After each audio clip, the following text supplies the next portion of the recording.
오늘 오후에 주시는 하나님의 말씀, 오늘 오후에 주신 하나님의 말씀, 야고보서 2장 6절에서부터 9절까지 보도록 하겠습니다. 너희는 도리어 가난한 자를 괄시하였도다. 부자는 너희를 압제하며 법정으로 끌고 가지 아니하느냐. 저희는 너희에게 대하여 일컫는 바 그 아름다운 이름을 회방하지 아니하느냐. 너희가 만일 경애에 기록한 대로 내 이웃 사랑하기를 내 몸과 같이 하라 하신 최고한 법을 지키면 잘하는 것이거니와 만일 너희가 외모로 사람을 취하면 죄를 짓는 것이니 율법이 너희를 범죄자로 정하리라. 누구든지 온 율법이 지키다가 그 하나에 거치면 모두 범언자가 되나니. 거기까지 말씀을 보도록 하겠습니다. 오늘 임 목사님이 특별 찬양하신 413장 내 평생에 가는 길, 이 찬송은요 아주 권능 있는 찬송으로서 알려져 있습니다. 여기 왼쪽에 찬송가의 왼쪽에 보면 스페포드라는 1873년도에 거기에 왼쪽 위에 스페포드라는 이와 같은 작시자가 거기 기록되어 있고, 또 오른쪽에는 PP 블리스라는 1876년도에 이제 작곡가가 거기 나타나져 있습니다. 근데 이 스페포드라는 사람은 아주 성공한 법률가였었는데, 이 사람이 부인 건강을 위하여서 네 딸과 더불어서 부인을 유럽 여행을 시키게 됐다고 그럽니다. 그런데 유럽 여행을 시키는 과정에 해상에 사고가 나서 네 딸을 한꺼번에 다 잃고 부인은 표류한 도중에 이제 살리게 되었답니다. 그런 것 가운데서 부인을 데리고 다시 그 해상 사건이 난 그 지역을 지나가다가 거기서 얼마나 많은 눈물을 흘렸겠어요. 그러면서도 이 가사가 그대로 마음속에 막 떠오르는 거예요. 떠올라서 이 찬송가 이 작시를 하게 됐는데, 우리가 생각할 때는 뭐 이 사람이 산전수전 공준전이라고 말하는 이와 같은 것들을 많이 겪어서 이런가 보다 하는데, 내 딸을 잃어버린 그와 같은 사건 속에서 이 사람이 가사를 보게 되면 내 평생에 가는 게 순탄해서 늘 잔잔한 강 같았었는데 큰 풍파로 무섭고 어렵든지 그럼에도 불구하고 나의 영혼은 늘 편하다. 이 내용을 어떻게 그 뒤에 있는 가사를 썼겠느냐 말이에요. 그죠? 내 딸을 잃어버리고 그 해상 사건의 지역을 지나가면서 어떻게 나의 영혼은 늘 편하다. 여러분 생각해 보세요. 세월호 사건을 보면서 그 해상 사건이 난 그 지역에서 얼마나 많은 눈물들이 피눈물들이 흘려지고 그랬겠어요. 그러는 것 가운데서 가슴에 멍이 들고 한이 맺히죠. 그런데 이 사람은 큰 풍파는 무섭고 어려운데 나의 영혼은 늘 평안하다. 어떻게 그게 가능한지. 저 마귀는 우리를 삼키려고 입 벌리고 달려와도 주 예수는 우리의 대장이 되시니 끝내 싸워서 이기리라. 내 지은 지 주홍빛 같더라도 주 예수께 닿으려면 그 십자가 피로써 다 씻으사 흰 눈보다 더 정하리라. 저 공중에 구름이 일어나면 큰 나팔이 울릴 때에 주 오셔서 세상을 심판해도 나의 영혼은 겁 없으리. 내 영혼 평안해. 내 영혼 평안해. 그리스도 예수께서 주시는 평안은 세상이 주는 평안과 다르다고 그랬잖아요. 근데 어떻게 이게 가능할까요? 생각해 보세요. 내 딸을 잃어버리고 한꺼번에 잃어버렸을 때 가슴에 자식을 묻는다 그러잖아요. 근데 어떻게 그 속에 평안함이 있을 수 있겠어요? 그런데 저 마귀는 우리를 삼키려고 입 벌리고 달려와도 또 주 예수는 우리의 대장 되시고, 또 내 지은 지 주홍빛 같더라도 주 예수께 닿으려면 그 십자가 피로써 다시 이 사람이 저 생각은 안 했겠어요? 내가 죄가 얼마나 많으면은 이렇게 자식을 먼저 떠나보내야만 하는가 라는 그와 같은 생각이 없었겠느냐 말이에요. 그런데 그런 생각 대신에 내 지원지 추홍빛 같더라도 주 예수께 닿으면 그 십자가 피로써 다 씻으사 흰 눈보다 정하리라. 그러니까 지각이 다르죠. 정말 좋은 지각을, 하나님을 경외하는 바 좋은 지각을 받은 거예요. 그 시편 111편에 보게 되면 그런 내용이 나와 있어요. 여호와를 경외하는 자는 좋은 지각을 받는다. 근데 이런데 그 자식을 잃어버린 이와 같은 이런 죽음 앞에서 이 모든 것들이 가능하겠는가? 예. 그런데 오직 주 예수, 저 공중에 구름이 일어나며 큰 나팔이 울릴 때 주 오셔서 세상을 심판해도 나의 영혼은 겁이 없는 까닭은 뭐냐면 그 십자가 피로써 다 씻으사 흰 눈보다 더 정할 것이다. 참 이 찬양이요. 이렇게 아마 그 감동 깊은 내용이죠. 이런 감동 깊은 내용을 이제 우리 목사님께서 찬양을 하셨을 때 그 울림이 이제 일반적인 혼의 울림을 떠나서 영의 울림까지 깊숙이 오게 되는 것이죠. 오늘 여러분들 이와 같은 거 생각하시면서 그렇게 하고 곡을 이렇게 썼는데 작곡자는 아주 젊은 나이에 38살이라고 그러는데 이 젊은 나이에 이 곡을 붙이고 난 다음에 열차 사고로 38세 되는 세상을 떠난 아주 유명한 작곡가인데 어떻게 이것을 갖다가 몇 년 후에 이 가사를 접하고 찬송과 작곡을 하게 된 거잖아요.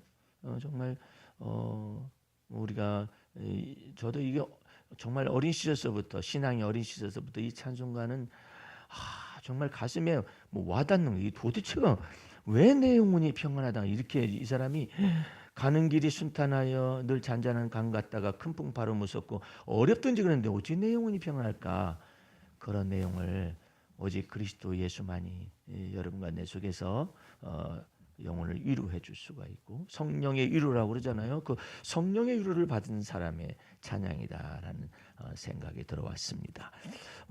오늘 본문 말씀 특별히 4절에서부터 9절까지인데 4절 말씀을 한번 더 보도록 하겠습니다.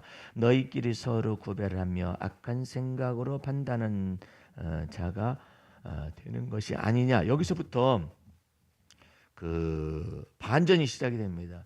이 세상은 4절로 가득 차 있어요. 4절 전체로 가득 차 있습니다. 너희끼리 서로 구별하며 악한 생각으로 판단하는 자가 되는 것이 아니냐. 그런 내용이 나와 있습니다만은 내가 그 알고 있는 미국의 아주 유명한 배우가 있는데 콘스탄틴이라는 그 작품이 널리 알려진 주인공이 네오 역할을 맡은 콘스탄틴에 나온 그 사람인데 키누 리브스라는 사람인데 이 사람은요 아주 잘생겼잖아요. 근데 이 사람이 보통 사람이 아니에요. 이 사람이 자기 자신의 기구한 인생에 대해서 얘기를 하는데 그 기구한 인생이 오늘 마치 찬송가 내용은 그 413장에 나와 있는 그 찬송가처럼 정말 기구한 사람인데 아주 놀라운 그 사람이 자기 자신의 그 인생에 대하여서 이 온라인상에다가 인터넷상에다가 올렸는데 자기 자신이 올렸어요. 근데 거기에서 첫 번째로는 많은 사람들이 나는 알지만 내 스토리는 모른다. 예. 나를 자기 자신을 많이 아는데 자기 스토리를 모른다는 거죠. 자기는 3살 때 아버지가 눈앞에서 소천했답니다. 3살 때. 근데 그래서 학교를 제대로 못 다녀가지고 난독증, 그러니까 글을 제대로 읽을 수가 없는 그것 때문에 고생해서 고등학교 중퇴를 했답니다. 23살 때 절친 리버 피닉스가 죽었고 첫 딸은 결혼을 해가지고 첫 딸이 태어났는데 태어나자마자 죽은. 이 사람의 인생 속에는 죽음이 강같이 흐르는, 그 사람의 와이프는 18개월 후에 1년 한 6개월 후에 교통사고로 죽은. 그러니까 막 자기 자신의 인생 자체에 죽음이 이제 엄청난 것이죠. 그래서 이 사람은 결심하기를 나는 결혼하는 거 포기하겠다. 그리고 아이를 갖는 것도 물론 결혼을 하지 않기 때문에 포기하겠다 이렇게 마음을 먹었던. 자기 여동생이 있는데 치료는 됐는데 백혈병에 걸려가지고 그 이후에 자기 자신은 자기 수입의 70% 이상을 병원에 기부한답니다. 또 자기는 헐리우드 스타 중에 집이 없는 유일한 사람이다. 집이 없다. 보디가드도 없고 비싼 옷도 없고 지금도 지하철을 타고 다닌다. 놀라운 사람이에요. 그런데 맨 마지막에 자기 자신 가운데 한 가지 있는 것이 있는데, 그러나 나는 비극의 순간에서조차 영롱한 사람들은 빛을 발휘한다고 믿는다. 우리의 인생에 무엇이 닥치든지 우리는 극복할 수가 있으며 인생은 살아갈 가치가 있다. 이렇게 엄청난 사람이 그렇게 우리 삶의 역사 속에 같이 동행을 하고 있어요. 그러니까 이 사람의 인생은 제가 어렸을 때부터 죽음으로 가득 차 있는 이런 것 가운데서 자기 자신의 이 지각이 새로워집니다. 그런데 우리의 지각을 멍들게 하고 우리를 아주 언제나 어린아이, 젖먹는 어린아이 수준으로 낮추는 그것 가운데 한 가지가 오늘 본문 말씀의 4절에 있어요. 너희끼리 서로 구별하며 악한 생각으로 판단하는 자가 아니냐. 예? 너희끼리 너희가 뭔데, 너희가 어떤 사람들인지 서로 구별하고 차별하고 그다음에 판단하고, 구별하고 판단하기 때문에 소위 말해서 비교 의식이 싹 트는 것이고 그 속에서 우월감이나 열등감이 있죠. 그래서 이 모든 것 가운데서 이와 같은 것 때문에 비교 의식이라는 괴물이 우리 자신의 생각을 왜곡되게 만듭니다. 그래서 이와 같은 것을 극복하는 방법이 뭐냐? 5절 말씀에 내 사랑하는 형제들아 들을지어다. 하나님이 세상에 대하여는 가난한 자를 택하사 믿음에 부유하게 하시고 또 자기를 사랑하는 자들에게 약속하신 나라를 유업으로 받게 아니하셨느냐. 다른 성경 말씀에서 사도 바울은 이처럼 말을 합니다. 예수님에 대하여서 부유하신 자로서 우리를 위하여 가난하게 되셨다. 이렇게 말씀을 표현을 하고 있죠. 그래서 하나님이 세상에 대한 가난한 자를 택하사 믿음에 부유하게 하셨다. 이 내용을 가지고 하나님 나라의 균형을 딱 잡습니다. 소유한다는 것이 여러분의 전부를 말해주는 것이 아니라 도대체 너희 존재는 무엇이냐. 그래서 이러한 내용 가운데서 소유냐 존재냐라는 글을 쓴 사회심리학자도 있고 그러죠. 그러니까 여러분은 소유를 갖다 먼저 말해, 소유를 먼저 앞에 내세우면 비교의식이 싹이 트고 우월감이나 열등감이 그 속에서 괴물이 돌출하게 되죠. 근데 이게 소유보다도 존재가 많아요. 우리는 존재가 어떤 존재냐? 누구든지 그리스도 예수 안에 있으면 새로운 피조물이라고 하지 않나요? 새로운 생각과 마음이 전체가 새로운 피조물이 되나니 이전 이 소유를 가지고 사람을 분별하고 이와 같은 내용들 전체가 다 지나가게 하시고 새 것 만드는 새 마음과 새 가치관을 만드는 놀라운 은혜가 그리스도 예수 안에서 있는 믿음을 말미암아 나타난다 이 말이죠.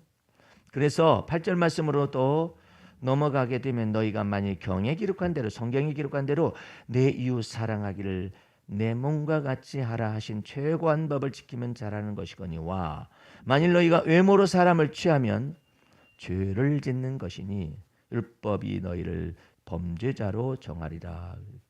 그러니까는 외모로 판단한다는 그 의미가 어떤 사람은 외모로 보게 되면 신장이 장대하고 어떤 사람은 키가 작기도 하고 뭐 허약한 사람도 있고 그다음에 또 그렇지 못한 사람도 있는데 요즘 연예인 가운데 좀 신기한 사람이 한 사람 있어요. 우리 시대 연예인 가운데 아주 신기한 사람이 한 사람이 있는데 이윤석이라는 사람이 있어요. 이윤석이라는 코미디언. 예.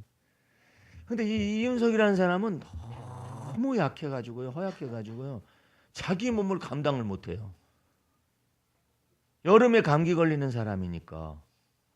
그래가지고 이 사람은 절친이 그 서경석인가 뭔가 뭐 이경석인가요? 서경 그 절친이 있는데 그 절친이 이윤석을 잘 친구가 되어주고 이럴 뿐이지 무시받기 쉽고 외모로 업신여김받기 아주 쉬운. 그래서 이 사람은 결혼이 불가능할 사람이라고 생각이 들어갔는데 다행히 그렇게 그냥 서 있기만 해도 넘어질 것 같고 바람에 흔들릴 것 같은 이 바람에 날리는 갈대와 같은 이 인생에게 이제 한의사 부인이 이제 생겼어요. 그래가지고 더 건강을 돌봐주고 그러는데 이윤석이라는 사람은요 골골 80의 대명. 자기 자신도 자기 몸을 잘 감당을 못해. 그런데도 그냥 그것을 다 극복하면서 나아가는 거 보면 참 연예인 중에 참 아주 참 신비한 연예인이다 이런 생각이 들어갈 정도의 아주 소박한 사람이죠. 그래서 사람을 외모로 취하기 시작을 하면은 올무에 걸립니다. 자기 자신의 올무에 걸리는데 그게 그 괴물이 뭐냐면 비교 의식이라는. 소천하신 제 어머님은 어렸을 때부터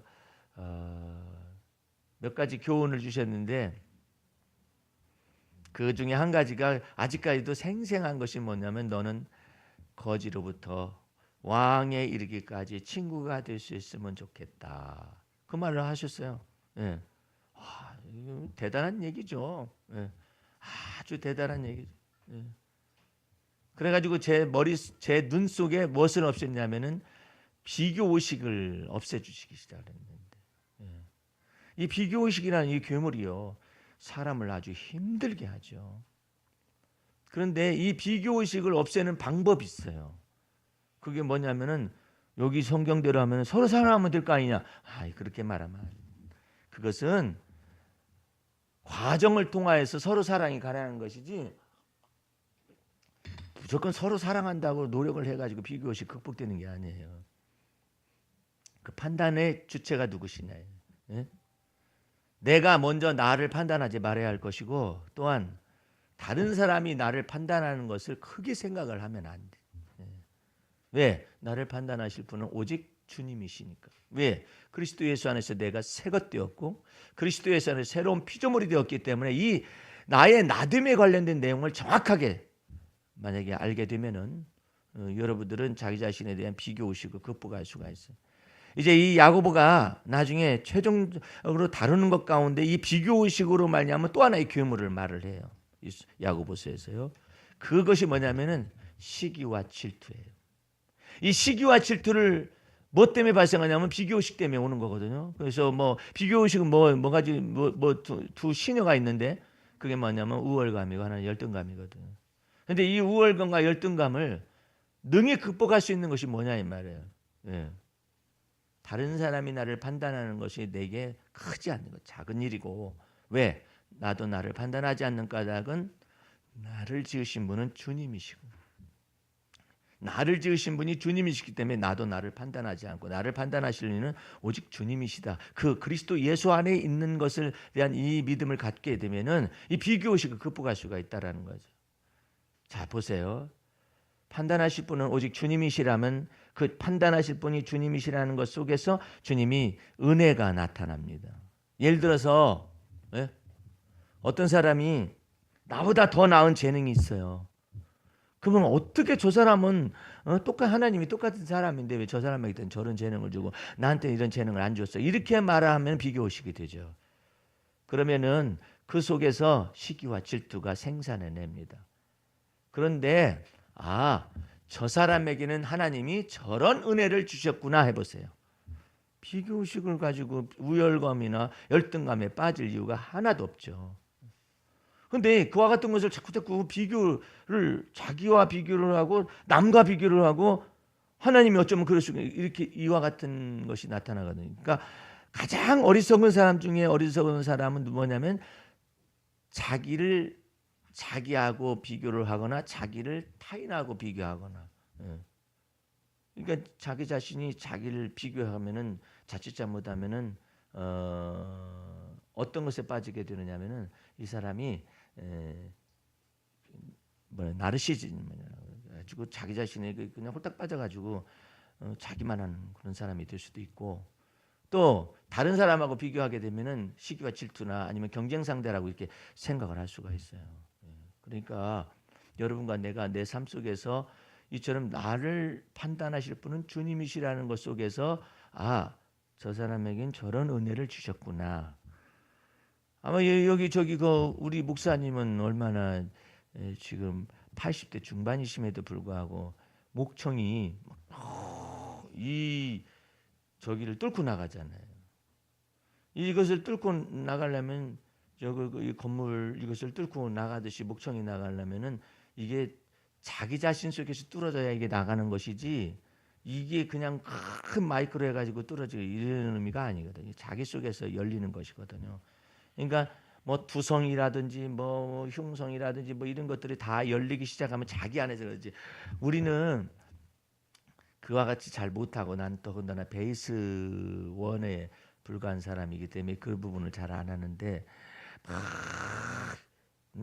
가수들 이 성악가들을 이렇게 보게 되면은 무슨 일반 가수들은 마이크를 막 여기 이렇게 붙잡고 그렇게 얘기를 하잖아요. 유행가 가수들은 이 마이크 없으면 안 돼. 예. 근데 성악가들은 그거하고 상관이 없어요. 자기 안에 이게 두성이나 흉성이나 무슨 이것이 다 열린 거예요. 예. 열려져 있기 때문에 자기 안에 몸통을 울려 가지고 소리를 내잖아요. 일반 가수들은 몸통을 어디를 울려? 목에서 나오는 소리를 가지고 마이크에서 이제 조종을 하잖아요. 예. 그러니까 이것은 개발한 것도 있고 달란트도 있거든요. 예. 달란트가 개발이 되면은 이렇게 오랜 연세가 드셔서도 이것이 연마가 돼가지고 열리잖아요. 저기 뭐 우리 테니스장에도 보면은 와가지고 테니스만 하면 되잖아요. 계속 마이크 시험종을 하는 사람이 왜 그래요? 그랬더니 자기는 저걸 해야 이게 발성 연습을 막 하고 그래야 몸도 풀리고, 몸도 풀려야 이 기술도 나가고 그런다고 계속 마이크 시험종 하면서 막 계속 그렇게 하는 분이 계셔요. 그래가지고 어느 정도 해야 해요? 한 3시간 정도는 풀어야 된다고 말을 하는. 또 어떤 사람들은 또 기도빨이 잡히려면 몇 시간씩 막 기도해야 한다고, 그래야 잡힌다고 하는 사람도 있고 그러잖아요. 참 희한한 사람들도 있죠. 그런데 이게 우리는 이것이 잘 안 돼요. 예. 이게 마이크가 없으면 목이 쉬어가지고 세어가지고 어렵습니다. 근데 우리 목사님은 막 뚫고 나가잖아요. 예? 대단한 것이죠. 근데 혼자 생각하기를 목사님은 어떻게 연세가 드시는데 저런가? 샘나. 그럴 것이 아니라 저분에겐 저런 은혜를 주셨구나. 예. 그러면은 은혜를 주셨다라는 것 때문에 시기와 질투가 나거나 열등감이 생기는 것이 아니라 오히려 그로 인하여서 감사하고, 예. 또 이렇게 조그마한 장소 속에서도 막 특송을 하실 때 하나님이 아침에 저기 주보를 제가 작성을 해서 한번 이렇게 봤는데 주님께서 목사님 특송하는 것에 관해서 얘기를 하셨어요. 예. 네, 도대체가 뭐 때문에 나한테 그 얘기를 하셨는가 그랬었더니 목사님이 오늘 이 찬송을 부르는데 감동 깊은 것을 미리 성령께서 은혜를 주실 걸 아시고 저한테 얘기를 했던 것 같아요. 예. 그래서 주님의 은혜가 크죠. 여러분 속에서 비교의식의 이와 같은 우월감이나 열등감에 빠지는 이 비교의식의 이 괴물을 잡으려면은 사람을 또 외모로 취하지 않는 방법은 뭐냐면은 나를 판단하시고 여러분과 나를 판단하는 모든 판단하실 분은 오직 주님이시고 주님은 그 안에서 우리에게 은혜를 주시는 것이고 그 은혜 속에서 여러분과 나를 그리스도 예수 안에서 만든 거예요. 새로운 피조물로 만들었잖아요. 그러니까 예를 들어서 사울왕이요. 자기가 왕 되었지만은 골리앗을 쳐 죽이거나 그럴 만한 용기도 없고 두려워 떨고 숲 속에서 백성들은 숨어 있고 사울왕은 그냥 겁나서 못 하고 있잖아요. 근데 그때 다윗이 나타나 가지고 여호와의 이름으로 골리앗을 쳐 죽였었을 때 극적인 순간이 뭐냐면 여인네들이 소고를 치면서 막 이걸 오늘날로 말하면 탬버린 비슷한 걸 거예요. 막 치면서 사울은 천천히요 다윗은 만만이로다 그렇게 말을 대었을 때 하나님이 달아보는 거거든. 도대체가 저 때의 사울왕은 어떻게 하나님을 경외하는 거예요. 예. 그러면은 사울왕이 내가 저런 말을 들었노라. 하나님께서 이 이스라엘 내에 이처럼 하나님을 경외하고 그 하나님의 권세와 능력을 가지고 골리앗을 쳐 죽일 수 있는 이와 같은 용사가 하나님께서 보내주셨다라는 것에 너무나 감사하기를 때가 없다. 우리 다 같이 여호와 하나님을 찬양할 것이며 또한 그를 보낸 하나님으로 말미암아서 보내심을 받은 다윗 속에서 하나님의 은혜가 나타나는 것을 찬양할지어다. 이렇게 해보세요. 그러면은 결국은 하나님만을 높이고 하나님의 은혜를 찬미하잖아요. 그러면 거기서 싹 벗어나는 거거든요. 이 시기와 질투의 올무에서 벗어나는데 이 독한 시기가 이게 사울왕 이와 같은 걸 훈련을 받지 못해 영적인 훈련을 받지 못하니까 지각이 새로워지지 못하니까 하나님을 경외함으로 새로워진 지각을 받지 못하기 때문에 저놈이 왕 자리 위에 무엇을 빼앗을 수 있겠는가 이렇게 생각하니까 그날부터 이제 죽이려고 그렇게 잡으러 돌아다니는 거잖아요. 그러니까 여러분과 내가 살면서 시기와 질투가 안 나타날 수가 없어요. 예.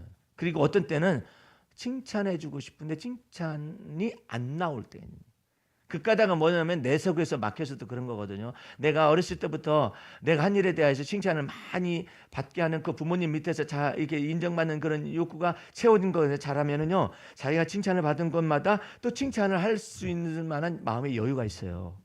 그것이 인간이에요. 근데 칭찬을 받지 못하고 맨날 꾸지람을 받고 막 자라보세요. 그러면은 지 혼자 잘나서 저런가 보다 생각하고 칭찬에 인색한 자기 자신이 되고 말죠. 그런데 이제 이 모든 것들이 전부 다 칭찬에 인색한 것보다도 이제 가정교육 속에서 이렇게 되면 인정받는 욕구가 채워져 가지고 나오는 것이 기본이고 인간의 기본인데 그 기본을 뛰어넘는 것이 뭐냐면 하나님을 경외하고 하나님 판단하실 분은 하나님이신 것을 믿고 그 은혜를 저 사람에게 주셨구나. 그 은혜를 저 사람에게 어떤 사람은 못생기기 이럴 때가 없는데 아주 멋있는 남편과 더불어 사는 여자도 있다고. 그걸 가지고 아이고 저렇게 못생긴 것이 말이야. 남편은 저렇게 그냥 멋들어진 남편을 같이 살고 있다고. 그래가지고 막 질투하고 찍고 까불고 그럴 일이야.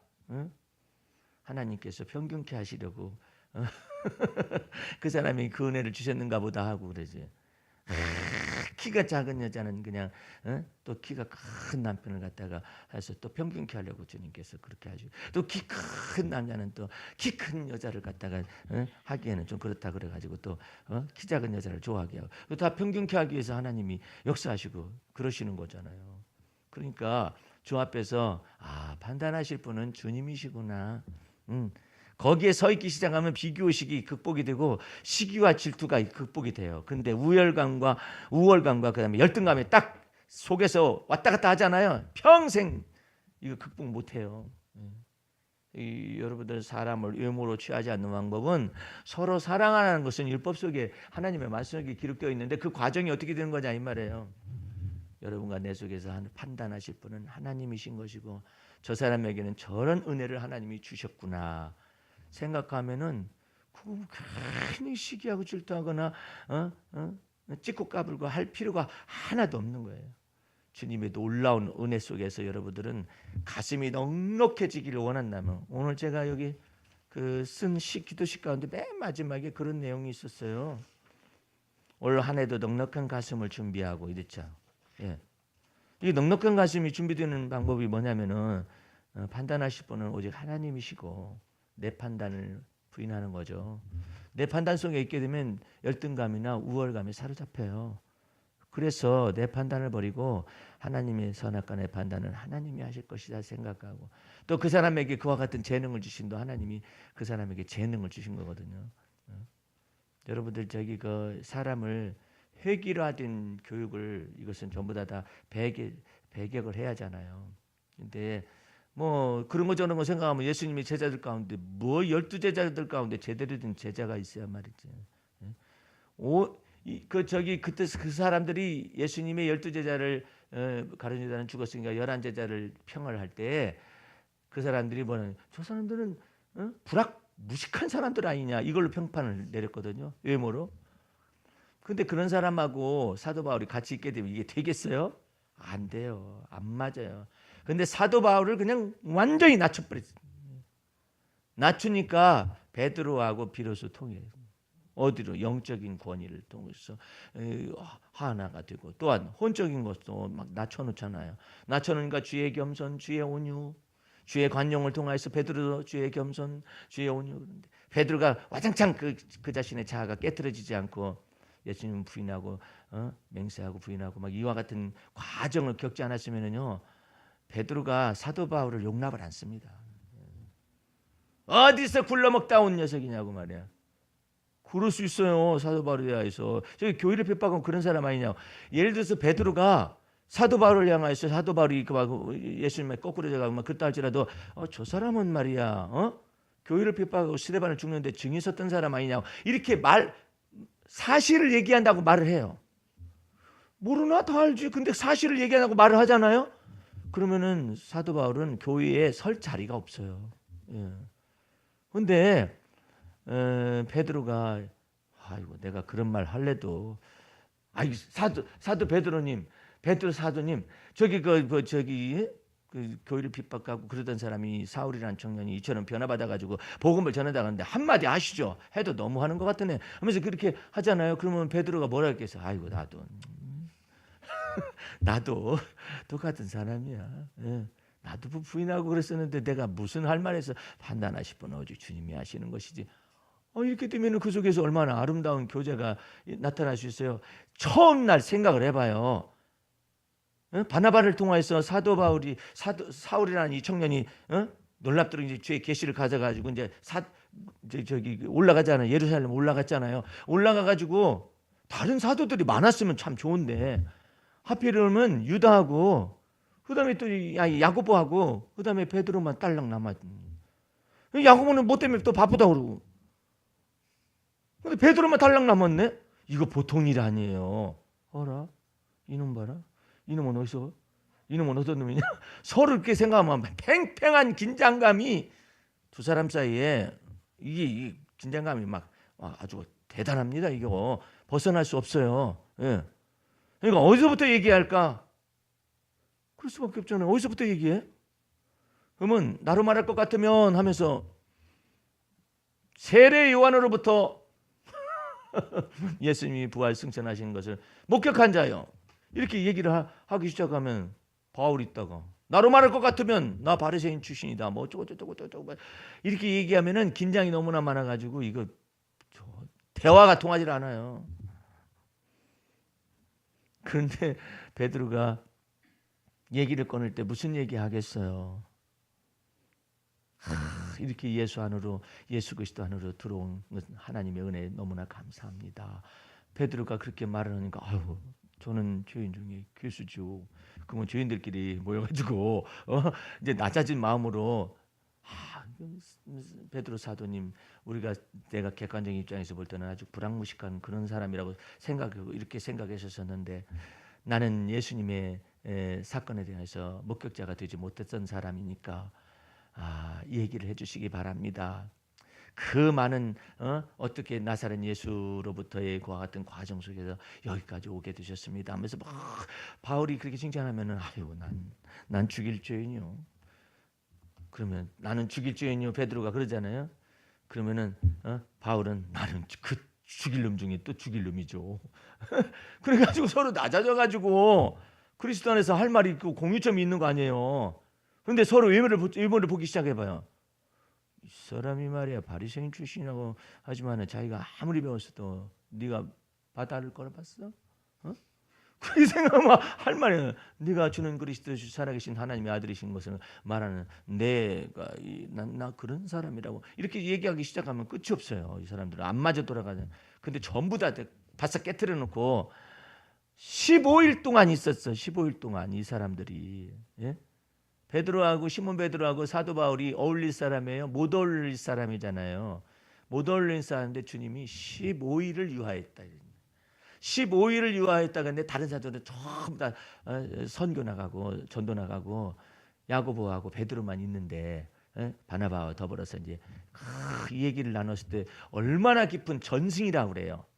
예수님의 세례 요한으로부터 사역에서부터 예수님이 부활하시고 승천하신 사건까지의 이 목격자가 된 것을 갖다가 그때는 뭐 글로 써져 있는 게 아니거든요. 그때는 이제 말로만 이렇게 하기 때문에 그걸 어려운 말로 신학적 용어로 전승이라고 그래. 전해져 내려오는 이야기를 계속 들려주는 것이죠. 그 전해져 내려오는 것들을 전부 들을 때마다 사도 바울은 착착착착착 무엇을 하느냐면 조직 신학적인 두뇌가 팍팍팍팍팍 돌아가는 거예요. 베드로는 그냥 얘기해. 근데 사도 바울은 그 말들이 전부 다 아하 이게 율법의 말씀이 그래서 그러고 이 말씀이 이래서 예언서의 말씀이 이래서 그래 들을 때마다 그것이 막 자기 머릿속에서는 지금 엄청난 율법과 선지자의 말씀이 다 완성되어진 그리스도에 대한 막 그것이 막 맞아 돌아가는 거예요. 베드로는 그냥 얘기하는 것이지 무슨 율법과 선지자의 말씀이 어떻게 그런 건 모른다 할지라도 다 순수한 그리스도를 만지고 그리스도에게 듣고 보고 배운 바 이 모든 것들을 전부 다 얘기해 줄 때마다 사도 바울의 머릿속에는 신구약을 넘나드는 구약 성경의 이 모든 것이 다 채워져 있는데 그분이 어찌 그 그리스도라는 분이 왜 이 땅에 몸으로 오셔야만 했는가에 대한 이것이 착착착착착 맞아 돌아가는 거예요. 그래가지고 로마서를 비롯한 바울 서신들이 쫙 나오는 거 아니에요. 그런데 베드로는 그렇게 될 수가 없어요.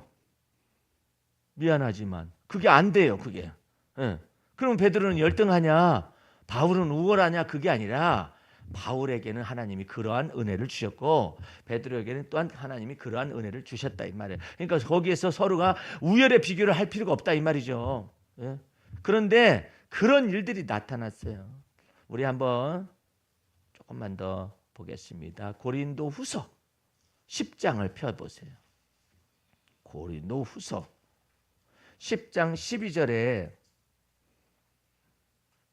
이 비교의식이 딱 나타납니다. 10장 12절 우리가 어떤 자기를 칭찬하는 자로 더불어 감히 짝하며 비교할 수 없노라. 비교의식이 쫙 나옵니다. 그러나 저희가 자기로서 자기를 헤아리고 자기로서 자기를 비교하니 뭐가 사라지기 시작하면 지혜가 사라지는 지혜가. 여러분들이 이 우둔하고 어리석은 비교의식의 정욕에서 벗어나는 말 베드로 속에서 그것을 깨트려 부시지 않았으면은요 베드로가 자기 자신의 우월감 속에 자기가 자기로서 다른 제자들을 비교하잖아요. 다른 제자들은 다 줄을 버렸잖아요. 저는 줄을 버리지 않습니다. 이거 깨트려 놓지 않으면은요 이거 바울 못 만납니다. 그런데 베드로도 이것이 걸려들었잖아요. 이 모든 것을 깨트리기 위해서 다른 제자들 다 줄을 버린다. 저는 줄을 버리지 않겠나이다. 그러더니 베드로가 예수님을 부인하고 저주하고 맹세하는 데까지 들어가니까 와장창 깨트려 부서지잖아요. 그래서 여러분과 내가 이 속에서 이 비교의식의 정욕이 사람을 의무로 취하는 것이 다 깔릴 때 이것이 깨트려 부서지지 않냐면은 주의 온유와 주의 겸손과 주의 관용을 배울 수가 없어요. 그런데 사도 바울 속에서도 이것을 다 깨트려 부셨어요. 주님께서 우월감 같은 것들이지. 사도 바울에게는 우월감이 있어요. 우월감이. 그 우월감이 있는 것들 다 깨트려 부셔가지고 배설물처럼 여김을 받게 했다. 자기 자신이. 그래서 뭐가 발생했냐. 10장 펴놨으니까 고린도서 10장 1절이 나왔어요. 1절. 너희를 대하여 대면하면 겸비하고 떠나 있으면 담대한 나 바울은 이제 그리스도의 온유와 관용으로 친히 너희를 권하고 주의 겸손, 주의 온유, 주의 관용을 이 속에서 만들어진 거예요. 이 새로운 피조물 속에서 만들어진. 그럼 여러분과 내가 서로 사랑하려고 노력을 해서 되는 게 아니라니까요. 성경 말씀을 그렇게 접근하는 게 아니에요. 서로 사랑하려 노력하면 서로 사랑하려 노력하는데 안 된다니까요. 안 되기 때문에 그걸 되게 하는 방법이 뭐냐면은 속에 비교의식의 정욕이 딱 있어가지고 사람을 유무르치 하는 것이 저절로 있어요. 시기와 질투가 내장되어 있어요. 인간 속에서. 무엇을 몰라가지고 하나님의 은혜를 몰라가지고. 그러니까 사도 바울이 내가 다른 사도보다 더 많이 수고하였으나 비교하잖아요. 그러나 내가 아니요. 나와 함께 하신 하나님의 은혜로다. 그러므로 결론을 내린 거예요. 나를 나되게 하시는 분은 오직 하나님의 은혜다. 하나님의 은혜만 자랑을 하잖아요. 그래서 비교의식의 정욕에서 벗어나고 그다음에 시기와 질투예요. 경쟁상다라는 이 모든 것을 다 벗어날 수가 있는 거예요. 여러분들의 주 안에서 이와 같은 하나님의 은혜가 무엇인지를 이 진리에 입각해서 알기 시작하면 쉬워요.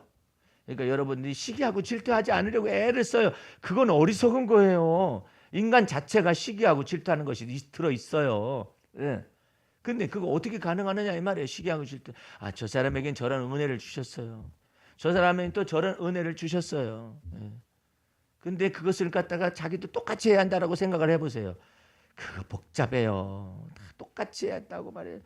여러분들이 내가 연단 받아가지고 글 쓰는 것들을 따라서 할 수 있을 것 같아요. 불가능해요. 근데 어떤 한 분이 그런 걸 따라서 하려고 노력을 하던 분이 있었어요. 어떤 목사님 사모님이신데 글 쓰는 것뿐만 아니라 설교를 그대로 하고 싶은 거예요.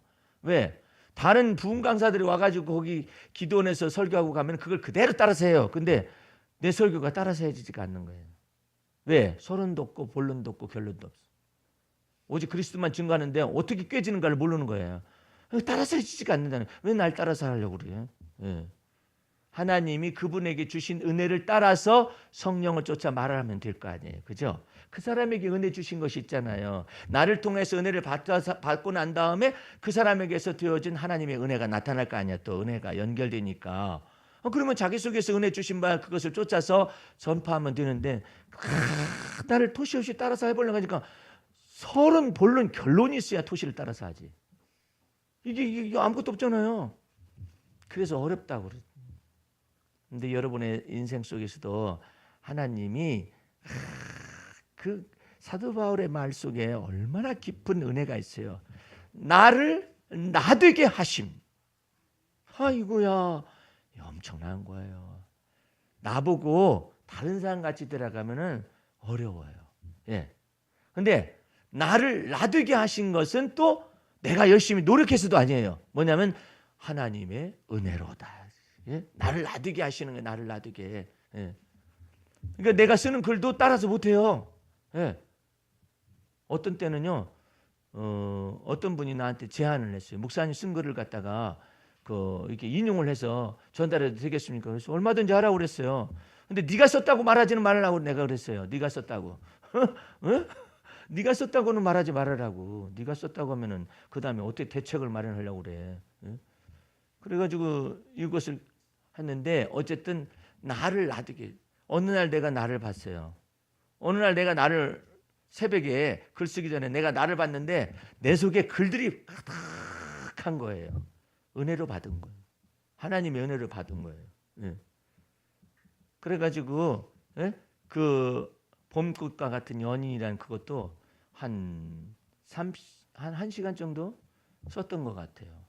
그런데 새로 빚어서 낸 것인데 내가 봐도 참 희한하다 싶은. 그런데 어떻게 해서 그게 가능할까? 나를 나되게 하신 거예요. 그러니까 그 말씀이 정말 놀라운 거예요. 나보고 모세처럼 데려가면 에이 나 못 쫓아가. 나보고 베드로처럼 데려가면 내가 어떻게 무리를 걷겠어요. 나로 하여금 바울처럼 데려가는 것도 어렵고 나로 하여금 다윗처럼 데려가는 것도 어렵잖아요. 근데 하나님이 은혜가 내 안에 들어온 까닭은 나를 나되게 하기 위해서. 그러니까 하나님이 나를 판단하는 기준이 뭐냐? 너가 너다움을 가지고 하나님 은혜 속에서 있었느냐, 아니면은 네가 남만 본받으려고 하다가 그냥 일평생 그냥 시기나 질투나 하다가 비교식이 정욕에 빠지다가 그럴 것 같으냐. 이제 자꾸 말하지만 한마디를 더 하게, 제가 아주 신앙생활이 막 깊숙이 이제 처음에 시작됐을 때 19살 지나가지고 20살 되던 해서부터 워치만리에 영에 속한 사람 1번, 2번, 3번 이와 같은 영적인 서적이, 이 높은 경지에 이르는 영적인 서적이 그때 당시에 없었어요. 없어가지고 그 책을 읽어서 홀딱 빠졌어요. 워치만리에 영에 속한 사람 1부, 2부, 3부뿐만 아니라 막 워치만리의 말씀의 세계로부터 시작을 해가지고 거기 있는 책들을 전체로 독파를 했어요.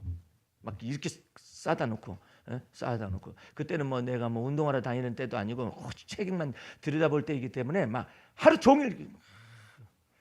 근데 워치만리가 거기서 경고를 합니다. 무슨 경고를 하냐면 이것은 내가 경험한 하나님의 은혜이니까, 영적인 세계이니까 이것을 마치 자기가 한 것처럼 착각하면은 세월을 낭비하게 됩니다는 경고문이 있거든요. 근데 나는 그거 지금 막 지식에 갈급하니까, 왜 내가 예수 믿은 지 얼마 되지도 않고 이런 같은 영적인 세계가 있고 어떻게 이렇게 이 사람은 성경 기절을 갖다 전부 다 여기다가 하지도 않고 막 자기 마음속에 있는 말을 막 쫙 써서 냈는데, 너무나도 성경적인 말을 그렇게 하고 영적인 경험들을 막 얘기하는 것이죠. 너무나 부러웠던 거죠. 그래가지고 한 4, 5년 동안을 푹 빠져 있었어요. 푹 빠져 있었는데 어느 날 주님께서 환상을 내게 보여주시는데, 나는 지적인 면이 많아서 환상을 잘 보지를 못해요.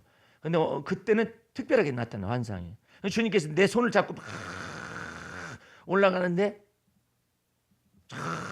비행기 높은 데까지 올라가는데 이게 속도가 안 나. 빨리 올라가가지고 주님과 더불어 살아야 하는데 이 속도가 안 나고 느려 터져. 제가 이렇게 이제 속도가 안 나고 어쩌고 주님께서 뭐라 하냐면, 네가 서 있는 밑을 쳐다봐라. 저기서부터 쳐다봤었더니 막 땅 밑에서부터 한강 그 밑에서부터 막 쫙 따라서 내가 한쪽 손은 예수님의 손을 잡고 한쪽 손은 이것을 붙잡고 막 올라가는데 꼬리연 그런 것들이 있는 거예요. 그래서 아유 주님 이게 뭡니까 했더니, 이제는 이제 주님이 밝혀주시면 나는 보는 거예요. 꼬리 흰 것이 뭐냐. 이거 뭐라 하냐면, 첫 번째로는 이것은 너한테서 처리해야 할 옛사람에 속한 자아를 다 처리받아야 할 것이다. 이거 처리받지 않으면 껍데기다. 이거 처리받아야 해. 그 다음에 맨 먼저 과제가 뭡니까? 네 손에 붙잡고 있는 첫 번째를 봐라. 보라 하면은 보여져요. 보라고 안 하면은 안 보여져요.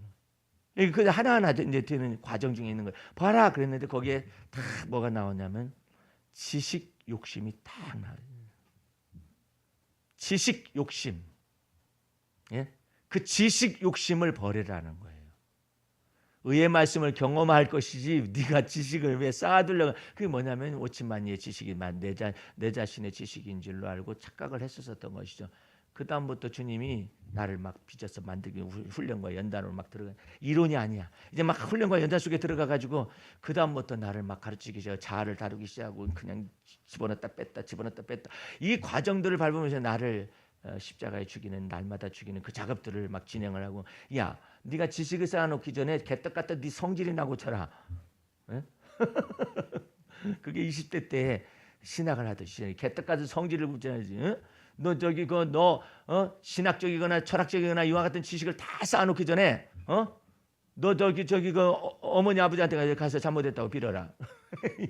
내가 뭘 잘못했길래 그래? 근데 하나님이 보실 때는 네 어머니 아버지한테 무리한 것들 전부 다 회개하라고. 그다음에 네 형님한테도 가가지고 독한 말에서 쏟아놨었던 거 있지. 다 기록돼 있대. 다 기록돼. 형이 나를 알아? 나는 나는 형을 알지 몰라도 형님은 날 몰라. 내가 어린 시절에 어떻게 삶을 살았는지 알기를 아느냐고 말이야. 내가 쏘아붙여버리겠다. 우리 형님은 순하잖아요. 순한 데다가 내가 쏘아붙여버리니까 그 다음부터 한마디도 못해. 왜? 형님은 부모님 밑에서 잘 자랐고 나는 외할머니 댁에서 혼자 그냥 버려지듯이 막 자라지 않느냐고 막 하니까 할 말이에요. 그때 첫 번째 부딪혔고 속 얘기를 그때 비로소 하던 때였었거든요. 그게 딱 기록돼 있는. 그게 딱 기록돼. 말은 틀린 건 아니에요. 말은 틀린 건 아닌데 그 자체가 독하다라는 거야. 잘못했다고 하죠. 형님한테 잘못했습니다. 뭐 때문에 잘못했습니다. 너 그 다음에 누님한테 가라. 의의 말씀을 경험하고 싶고 그리스도를 배우고 싶으면 누님한테 가라. 누님은 가장 나의 맨 짜증이 그렇게 짜증이 기록되어 있는 걸 그 가계부처럼 짜증 부린 것들이 기록되어 있는 것이 쫙 주님 나라에 기록이 다 돼 있습니다. 그걸 다 누가 받았냐면 우리 누님이 우리 어머니 대신에 누님이 다 받은 거예요. 자취생활하면서 짜증 얼마나 짜증을 부렸으면 막 이 이마에 주름이 저기 삼겹살로 막 이렇게 그래가지고 다 잘못했습니다. 누님 잘못했습니다. 막 누님하고 같이 막 부둥켜 안고 막 울었어요. 예. 그러고 나니까 이제는 비로소 내 이제 이 성격 조종이 바뀌기 시작을 하는 거예요. 이게 바뀌기 시작하니까 내 마음속에 평안이 찾아오기 시작을 하고 이제는 부모님하고도 이제 화해가 되고 이제 형제들하고도 화해가 되고 그러니까 내 마음에 막 이제 소위 말해서 사랑이 열리기 시작해요. 사랑이. 예. 그래서 여러분과 내 삶 속에서 의의 말씀을 경험한다는 오전의 말씀이 있잖아요. 엄청난 말씀이에요. 예. 나는 죽고 그리스도만 내 몸 안에서 존귀하게 되기까지의 과정 속에서 성품 변화라는 것이 이론적이 아니잖아요. 그런데 이와 같은 것 속에서 이 비교 의식의 종력들이 전부 다 사라지는 과정 속에서 오직 판단하실 분은 하나님이십니다라는 것으로 시작하고 하나님이 각 사람에게 믿음의 분량을 나누어 주시고 믿음의 분량대 은혜를 또한 더하시는 거예요. 이게 은혜를 더하시는 거예요. 여러분이 조수미처럼 되려고 애써 보실래요? 죽어. 조수미처럼 어떻게 그게 가능해요? 고도의 연단을 받은 그 목소리가 어떻게 가능한? 그 사람에게 그 은혜를 주셨고 나는 어떤 은혜를 받았느냐? 조수미에 비교해서 잘한다. 정말 잘한다. 정말 하나님의 은혜로구나. 이렇게 찬미하고 박수하고 하나님께 영광 돌릴 수 있는 은혜를 받았던. 그래 얼마나 감사해요.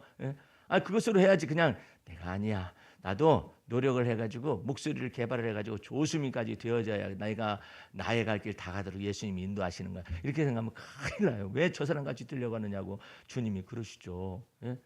저 사람 같이 뛰지 말라고 하면서 주님께서 내게는 뭐라고 말하냐면 오지만이는 자기의 영적인 경험을 다 이렇게 했었지만 내가 너를 부른 것은 그것을 위해서 부른 것이 아니라 영적인 경험을 전부 하나님의 말씀으로 전부 다 바꿔주고 하나님의 말씀에 속한 것을 영적인 세계로 바꿔주는 역할을 네가 하기 위해서 너 부르심을 받았지 왜 저기를 따라서 해?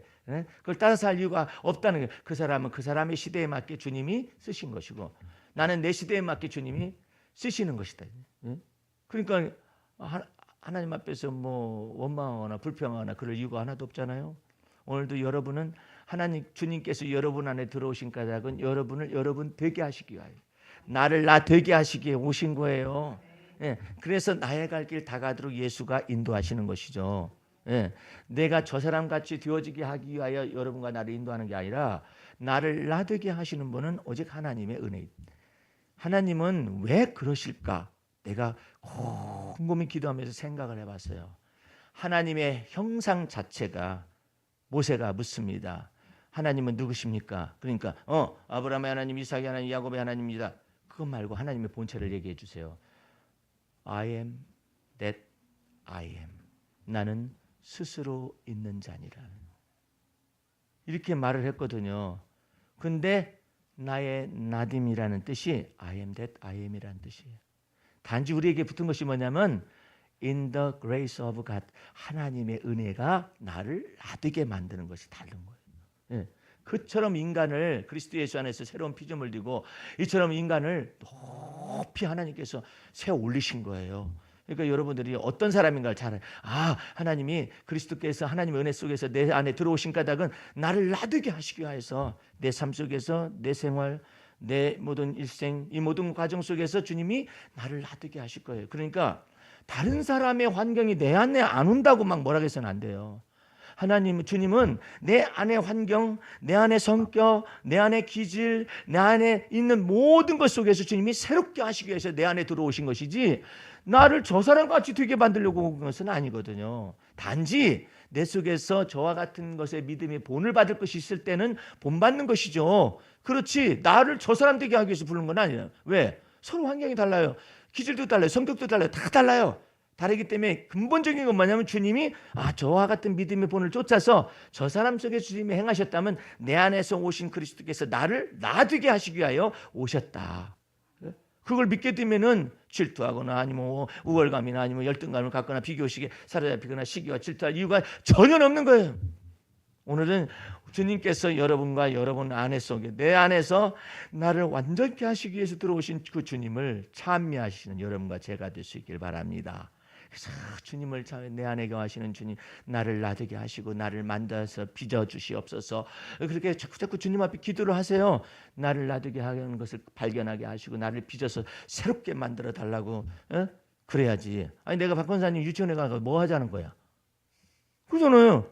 내가 거기 가서 뭐 하는 거야? 아니 내가 여기 임사모님 그 하모니카 부는 데 가가지고 끼욱끼욱거리 그럴 일이야?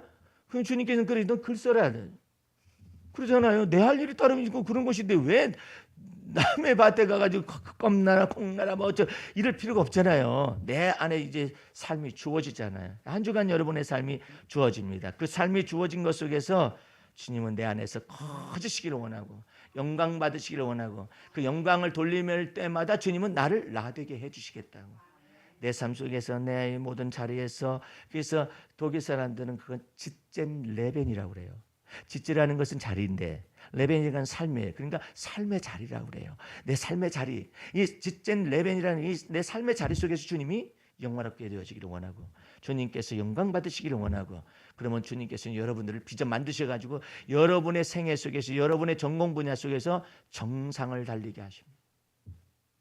하나님께서 다윗은 언제나 그랬어요. 하나님께서는 나로 하여금 나의 정상을 달리게 하시는 분이십니다.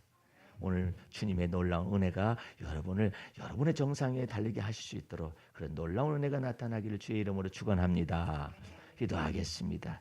우리 하나님 아버지 감사 찬미 올립니다. 나를 나되게 하시기 위해서 그리스도께서 오셨고 피로 값주어 사주셔서 성령을 부어주셔서 이처럼 놀라운 하나님의 은혜 가운데 있게 하시니 날마다 그 은혜 속에서 주와 더불어서 동행하며 주님을 본받아 나가며 그로 인해서 나를 나되게 하시는 바 하나님의 은혜로 충만케 도와 주시옵소서. 지금은 우리 구주 예수 그리스도의 은혜와 하나님 아버지의 그 무한하신 사랑과 성령의 감화감동 인도 보호하심이 오늘 말씀을 듣고 나를 놔두게 하시는 하나님의 은혜로 충만함을 받고 한 주간 동안 살아가기를 원하는 성도들 머리 위에 지금부터 영원까지 함께 하시옵기를 간절히 축원하옵나이다. 아멘. 할렐루야. 마쳤습니다.